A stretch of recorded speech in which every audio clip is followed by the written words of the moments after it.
Დაგამოშვების ბოლოს დიდი მაესტროს გახსენება მიხეილ თუმანიშვილს დღეს 91 წელი შეუსრულდებოდა. ქართველი რეჟისორის დაბადების დღის აღსანიშნავად კინომსახიობთა თეატრში მისივე დამაარსებლის სპექტაკლების კვირეული მოეწყობა.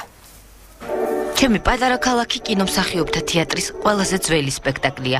მიხეილ თუმანიშვილმა ის 1993 წელს დადგა.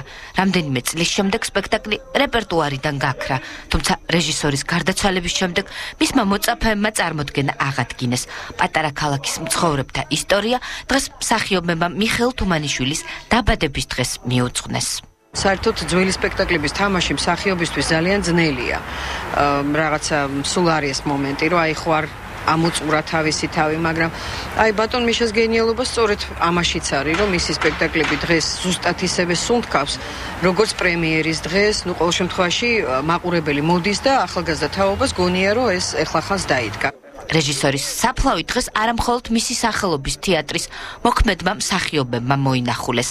ვენერა ანდრონიკაშვილი დიდუბის პანთეონში პირველი მივიდა. ის მიხეილ თუმანიშვილის პირველი მოწაფე იყო. ყველას თავისი მიხეილ თუმანიშვილს. მე ჩემი მიშა თუმანიშვილი მყავს. ჩემი მიშა თუმანიშვილი დგას მისი პედაგოგის მოღვაწეობის პირველ ეტაპზე. გონია რომ თეატრს სილამაზე უფრო გადაარჩენს ვიდრე ბოროტება. თეატრი იმისთვის არის რომ ადამიანებს საშუალება ჰქონდეთ გვერდიდან შეხედონ საკუთარ თავს და გაოცდნენ. ნუ დაბერდებით, ნამდვილი არტისტები მთელი ცხოვრება დაფრინავენ. ეს არის ფრაზები, რომელსაც რეჟისორი და პედაგოგი მსახიობებს ყველაზე ხშირად უმეორებდა.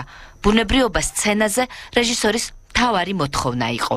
თეატრში ისევე როგორც ხელოვნებაში საერთოდ მთავარი ის კი არ არის როგორ და რა, არამედ ვინ. როცა თუმანიშვილი იყო ცოცხალი, ყველამ იცოდა თავისი ადგილი.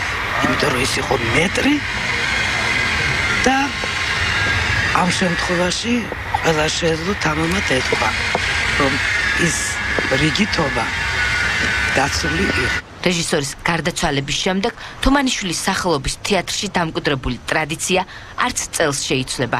მის მიერ დადგმული სპექტაკლების კვირეული ბაკულას ღორებით გაგრძელდება.